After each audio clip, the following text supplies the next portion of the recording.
भूतों की स्टोरी इस हॉन्टेड यूट्यूब चैनल में आप सबका बहुत बहुत स्वागत है। आज हम बात करेंगे ऐसी घटना के बारे में जो हमारे बॉलीवुड के सुपरस्टार गोविंदा के साथ घट चुकी है और जिसके बारे में उन्होंने कई इंटरव्यू में बताया है।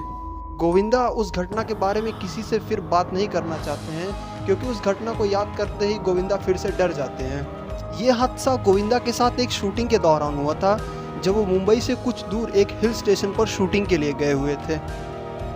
आज का दिन काफ़ी थकान भरा था तो गोविंदा थक कर रात के 12 साढ़े 12 बजे के आसपास अपने रिसोर्ट के उस कमरे में पहुंचे जो उनके लिए बुक किया गया था। जब वो कमरे में पहुंचते हैं तो उन्होंने देखा उनका कमरा काफ़ी बिखरा हुआ पड़ा था। उन्हें काफ़ी गुस्सा आता है पर रात के 1:30-2 बजे के आसपास समय हो चुका था।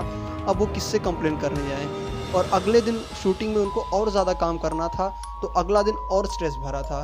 इसलिए उन्होंने सोचा कि अभी इस समय फ़िलहाल वो किसी तरीके से चला लेते हैं, अभी सो जाते हैं, सुबह उठकर वो होटल और कमरे के रिसेप्शनिस्ट से बात करेंगे। गोविंदा उस बिखरे हुए कमरे में सोने की कोशिश तो करते हैं पर उन्हें नींद नहीं आती है।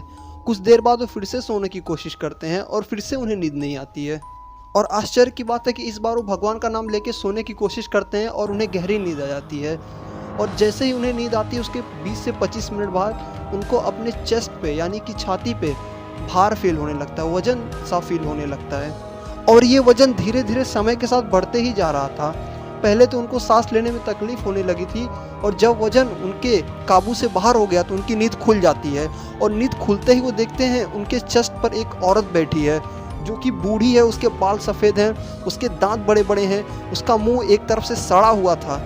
ऐसे वो उस औरत को झटक कर अपने से दूर और बगल करने की कोशिश कर रहे थे पर उस औरत का वजन उन्हें कुछ ज़्यादा ही लग रहा था और वो उसे झटक कर बगल नहीं कर पा रहे थे। और वो अपना हाथ बढ़ाकर टेबल के साइड लैंप को जलाने की कोशिश कर रहे थे पर वहाँ तक उनका हाथ पहुँच ही नहीं पा रहा था। जैसे तैसे वो भगवान का नाम लेकर के टेबल के दूसरे साइड को लैंप को जलाते हैं और देखते हैं उनके छाती पर बैठी हुई औरत गायब हो जाती है और विद इन अ सेकेंड पूरा कमरा एकदम साफ सुथरा हो जाता है।